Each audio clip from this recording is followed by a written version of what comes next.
I'm the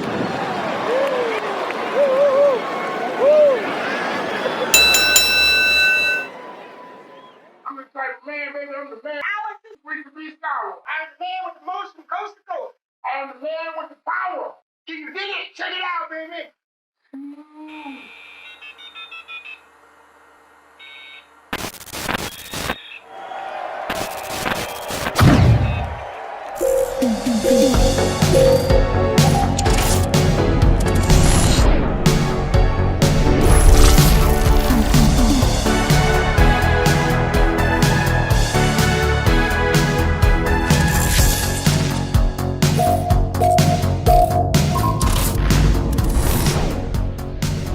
Welcome once again to Wrestling Real Talk. I'm Rudy Hill, this is A.T. Hook, and we are going to take you down a trip through memory lane in professional wrestling. Today's topic, today's subject, is someone who is near and dear to both of our hearts. He is a man who has changed both of our lives and so many others in the process, not just in wrestling, but in life. Of course, I'm talking about the great, underestimated, Mr. Sweet Daddy Malcolm Monroe. Oh my God, and like you said, Sweet Daddy Malcolm Monroe was a huge inspiration on my career, your career, and just about every other professional wrestler here in the state of Michigan. Sir. Sweet Daddy Malcolm Monroe. And on that infamous day, January the 12th, 1991, is when we both made our debut in Midwest Championship Wrestling for Sweet Daddy Malcolm Monroe. Now, Sweet Daddy was a guy who, if you had a dream, he was a guy who invited you to achieve that dream. Yeah. And he gave you the platform for it. Of course, to his detriment, a lot of people looked at him, especially in the business, and frowned upon it. But he was a man that I admire so much because he didn't listen to what other people were talking about. He didn't listen to the other bullshit. What he was saying was, look, if you can do it, here's the spot. Now go out there and do it. Let's see what you can do. Right. And I remember sitting in his home talking about Midwest Championship Wrestling and what I could offer to Midwest Championship Wrestling. And right away, he was like, kid, you got the gift of gab. Mm-hmm. I'm gonna put a microphone in front of your face, and you're gonna go out there and you're gonna announce. And he was like, you got a suit? I said, no, I ain't got a suit. He was like, you got some dress clothes? I said, yeah, I got some dress clothes. He said, get those dress clothes on because you're gonna ring announce. Yeah. And I just remember being so nervous, man. First off, not only did I get to ring announce for Sweet Daddy Malcolm Monroe, who I so respected in wrestling and you know, just an all-around great guy, but I was doing it for the main event of the Sheik and Bobo Brazil. I mean, you want to talk about a kid's dream come true. Oh, tell me about it. That was my first night as a referee. Yes. It wasn't my first match. Yes. But that was my first main event match in professional wrestling, my first night in the business. Tell me, how did that come along? Oh boy, wow, long story actually. Me and my wife, Esther, Yes. we were in Hamtramck, and we ran into Sweet Daddy Malcolm Monroe. He had a job working as security. Perry Drugstore at the time. It was Perry Drug. We walked in and he was standing at the counter talking to someone, and I told Esther, my wife, I said, I recognize him. He's a wrestler, from television. Yeah.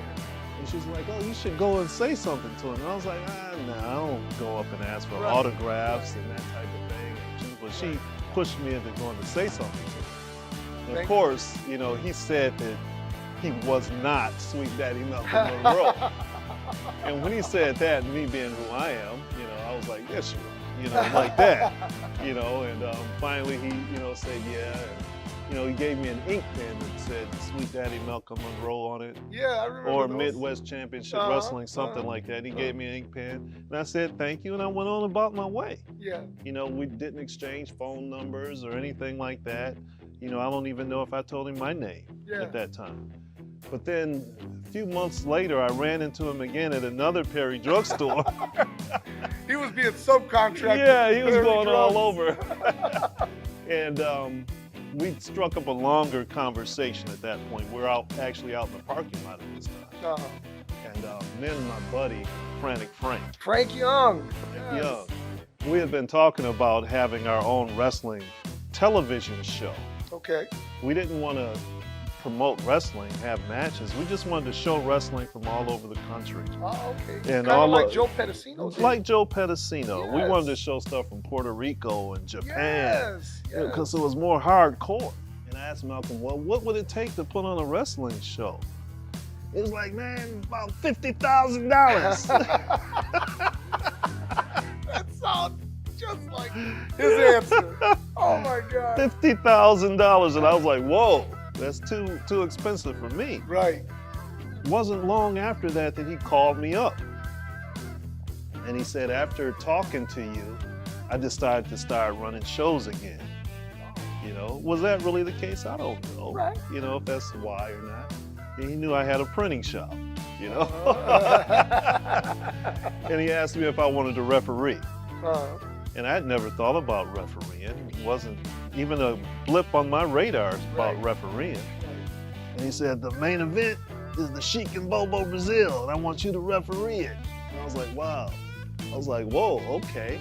And of course he wanted me to do some printing and stuff, which he never asked me to do it for free. He never once asked me to do it for free. Right. We went and met at a little boxing gym on the east side. Okay. And I brought Frantic Frank along with me. You know, I always told Frank, come on. Wherever I went, Frank was going. Right. But on that night, it was Joe Lake, Little Joe C was there, and Malcolm and the Bug. And they were training Joe Lake to wrestle. Oh God. And my training was to be on the mats. There was no ring, we're on the mats. And I just followed them around on the mats while they were training Joe Lake to wrestle. Yeah. That was my referee training. And this was maybe October or November of 1990. Okay. The show was January the 12th Yes, it was. of 1991. Yes. So my introduction So you had in a the couple business, months I had a few months, you know. I think we only went there that one time. My next time in the ring was January the 12th. Judge Dredd, at the time, he was the Master of Pain, and Samson. Okay, yeah. Samson, that was the actual first match. The Master of Pain and Samson. Later on, the Master of Pain became Judge Dredd. Judge Dredd, yeah. That was who had a nice run in FMW and in USWA. He did, yes. I started booking and producing like right after that first show. Right. And that first show, me and Frank, we made t-shirts. We did the programs. You know, Malcolm never asked us to do that. Right. We said, hey, let's do this. Right. And the money that we made from the t-shirts and the programs, we gave it to Malcolm. He didn't ask us for it. We gave it to him. Very. You know, a lot of the things that happened throughout the years, you know, with me and Malcolm and, you know, me, you know, say, let's do this and, you know, let's bring this guy in, you know, and man, it changed my life. Yeah, absolutely. You know, did things because of Sweet Daddy Malcolm Monroe that I never thought I'd do. Absolutely.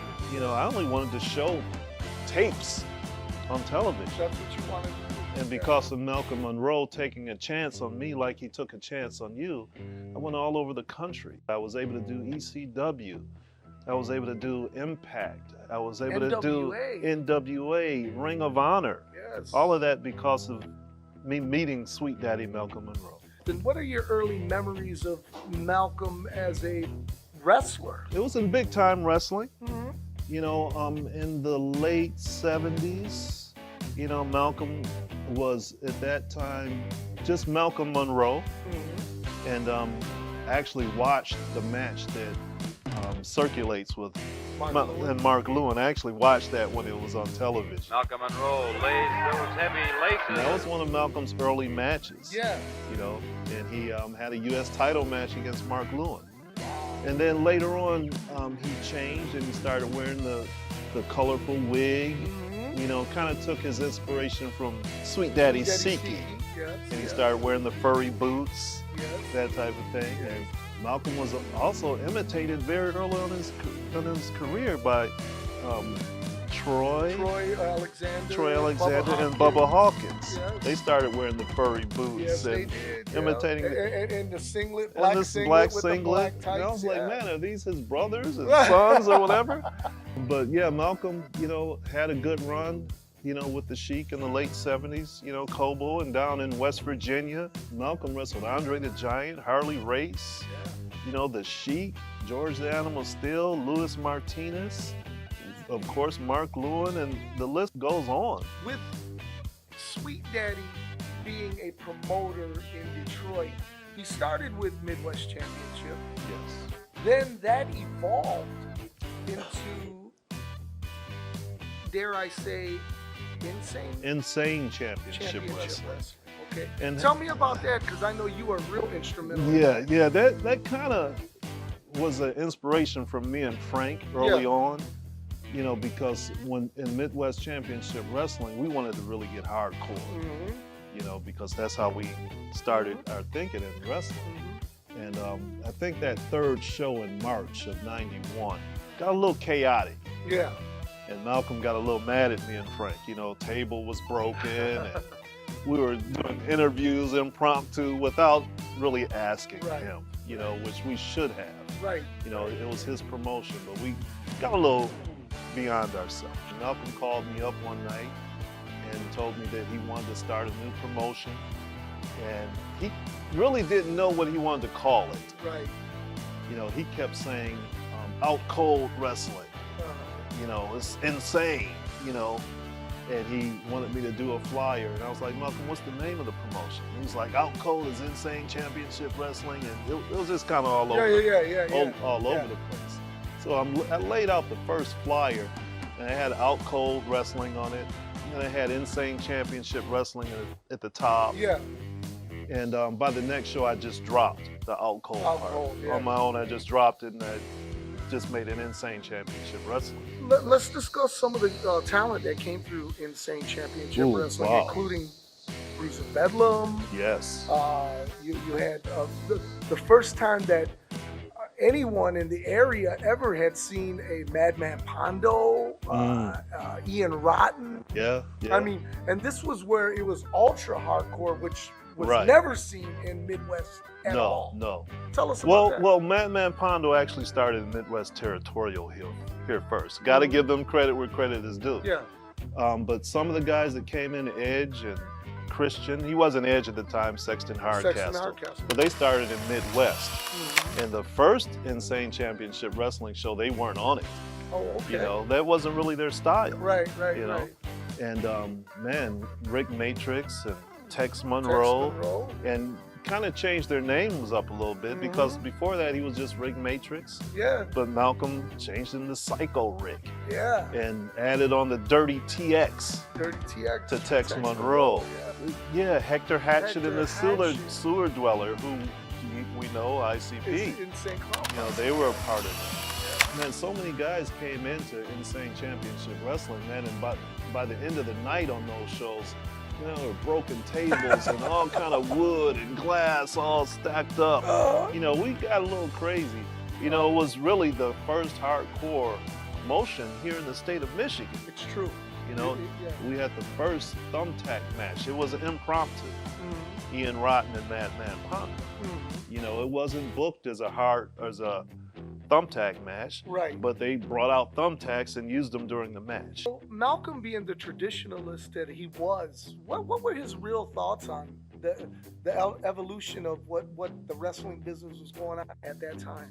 Well, he bucked against it at first. You know, in the early '90s. He didn't embrace it right away. No, he didn't embrace it right away. He was worried about lawsuits and that type of thing. And, you know, didn't want the guys to fight out into the crowd. And that's what me and Frank, we were all about that. You know what I mean? He never really said much after that. You know, once we started doing drawing houses. That helps and people were rabid. So meeting Malcolm, then of course you became friends with the Bug. Yeah, yeah. Tell us your relationship with him and your thoughts on him. Well, first of all, I miss the Bug so dearly. Oh, You know, rest in peace. yes. You know, Yes. I had seen the Bug, you know, early on, way before I was in the business. Yeah. You know, he was Malcolm's manager and the Sheik's manager. Yeah. And I didn't know it until years later that he was in Georgia Championship Wrestling. Yes, I I didn't think it either. was after I left Uh-huh. that he was down there, because he actually got fired from Georgia Championship Wrestling for taking a booking in for Detroit. Malcolm Yep. in Hamtramck. Wow. That was my first time going to one of Malcolm's shows. I walked to Hamtramck, Uh-huh. and it was the Sheik versus Bobo Brazil. They had a TV promo. And I was like, whoa, I gotta go, you know, and I the remember Bug that. was, yeah. Reba, Luis Martinez Louis was on Martinez that. was on it, Yeah. It was Sabu's first match, I believe. Terry S.I. Yeah. Yeah. He wrestled Harry, you know, Yeah. Mad Max, you know, at the time. He was the Canadian Road Warrior in that The match. Canadian Road Warrior, my In goodness. Hamtramck. Yeah, but Bug was on that show, and he wrestled was a ring announcer for a while. Pat Shane. Pat Shane, oh my gosh. He wrestled There's Pat a name Shane, for and I the think past. Pat Shane was busted open on that show. Wow. You know, and yeah, I got to know the Bug through association with Malcolm, and Bug was always a great guy. Never saw him get mad. No. You know. Never treated anyone Yeah. different or Yeah. dare I say that he was one of those guys, if you had a problem with the Bug, you're probably the guy who had the problem. Right. Because Exactly. he was a guy who just was a Exactly. fun-loving. He was a fun-loving guy. He just enjoyed, you know, wrestling. Yeah. And he gave me advice early on when I was, you know, Malcolm let me book, just let me go ahead and book. Yeah. And one time, you know, I think I had gotten a little overwhelmed, and two guys asked me what I wanted them to do. I was like, oh, just go ahead and do whatever you want. And the Bug said, no, you don't ever do that. You need to tell them what to do. Right. You know, so he did give me that advice. You know, never tell guys to just go out there and do whatever they want to do. Right. You know, I remember him saying that to me. Unfortunately, his untimely death out of nowhere. Out of nowhere. You and I both were pallbearers at the Yes. funeral. Yes. One of the saddest things ever. I mean, really, he was a guy who just recently we inducted him into the International Big Time Wrestling Hall of Fame. We gave him a little revival of his career. Oh at yeah, IBW. his last match. Yeah, his last match. And Yeah. he's so sorely missed, man. He really He is. really is. And someone that, again, if it weren't for the connection with Sweet Malcolm. Daddy, we would have never known. Never have On known. that personal level. Yeah. But a little more about the Bug. I remember, you know, trying to figure out what to do with the Bug on the shows. Yeah. You know, because I was a little arrogant, I guess. You know, as far as changing talent. No, not you. No. And bringing in different guys, but I wanted to accommodate the Bug, and I said, let's change his name up a little bit. And I used, like I told you, I used to do all the flyers and stuff, and I took his name and I put periods between the B, the U, and the G. And he became the B-U-G, you know, and the Black Ugly Gangster. That's what that's what I said it meant, the Black Ugly Gangster. And then that became the B-U-F-N-G. But instead of just calling the Bug, he was the B-U-G. You know? I love it. I love it. You know, I can't listen to the radio and hear Whoop There It Is without thinking about the Bug, man. He loved what he did, and he had some good matches too, man. Yes. In Lincoln Park. I'll tell you, one of the matches that stood out for me is when Malcolm brought, well, I helped promote it, Midwest Championship Wrestling to Southwest Detroit, and it was Mohammed Saad against the Bug, man. Yeah, These guys I remember threw that. down. They threw it at the American GI Forum. At the GI Forum. Yes. I have a flyer for that too. Tell me your memories of that. Oh wow, I think I refereed it, man, and they just beat the spit out of each other, man. You know, they were old rivals. You know, very similar in stature. You know, Muhammad Jihad Saad is another underrated wrestler from here in the state of Michigan. You know, who was very over during the Bruiser Bedlam show that used to come on, teaming with Chris Carter, and then feuding with Chris Carter. Oh yeah. Very popular in the Arab community. Oh, yeah. As a businessman here in Detroit area. Yeah. For a long time. Another but guy a who's great sorely guy. missed. Yeah. Great guy, Yeah. man. Gone before his time. Oh yeah. International freedom fighter. International freedom Yeah, fighter. with Chris Carter. He did the whole deal with Yeah. Let's run them down. Edge, Christian, Rhino, Insane Clown Posse, Rude Boy, Sabu, dare I say, Rob Van Dam, dare I say, Rick Matrix, Tex Monroe. I mean, here are guys that really had good careers. So all of these great names in professional wrestling really got molded, and although some of them had already been in the business, but they really got to shine through Malcolm. Yeah. Would you agree with that? Oh yeah, definitely. I'd definitely say Edge, Christian, Joey Legend really got to do things in Midwest Championship Wrestling and in Insane Championship Wrestling that helped them later in their careers. Yes. I remember Christian, I'd say the first time he jumped off a ladder was for Midwest Championship Wrestling or Insane Championship Wrestling. Yeah. There's a picture, a video of him jumping off the ropes, off the ladder to a table and the table not breaking. Oh, And the matches with Sex and Violence, which was Joey Legend and Sexton Hardcastle Edge against the Headbangers. The Headbangers. They Those broke are many classics. tables, fought all over the building. Those are classics, yeah. Very hardcore matches. And the Johnny Swinger, Johnny Swinger, was also, weren't they Thug Life? They were Thug Life. That was a little later. Okay. They were. Okay. That was a little later. They were Sex and Violence. Sex and Violence first, and then there was a whole group of them that came together from Canada that called themselves Thug Life. Including Rhino, who was a defector from the United States. Sweet Daddy. He not only did he do the Sheik and Bobo, but let's really talk about one of the great nights in professional wrestling in the Motor City area. Happened at Lincoln Park. Happened with Sabu against Too Cold Scorpio. I mean, this was brought on by Sweet Daddy, and it was supposed to be Sheik against Abdullah. Right. Unfortunately, Abdullah was unavailable or couldn't make it for whatever reason. Yeah.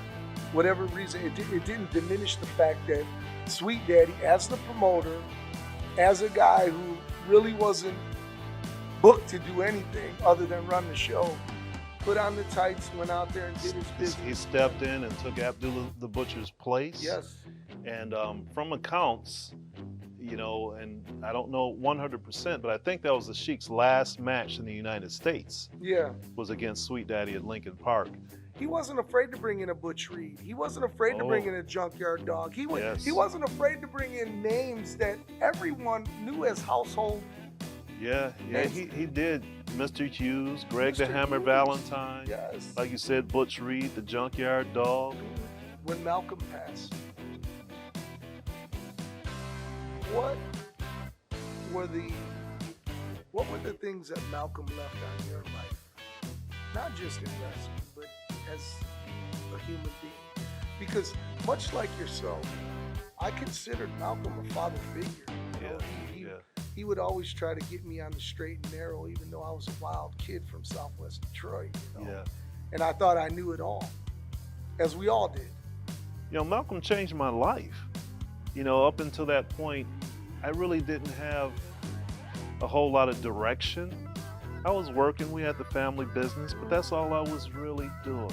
Right. That was just gonna go on forever like that. I didn't really have any aspirations outside of that.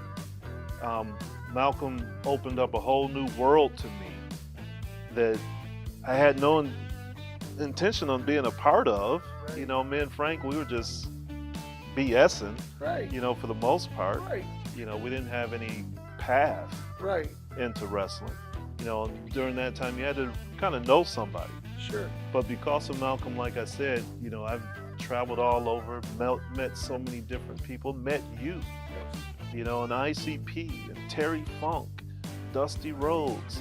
All of that is because the Sheik, Abdullah the Butcher, Ox Baker, Al Snow, who helped me a whole lot in my career early on. All that is because I worked for Malcolm.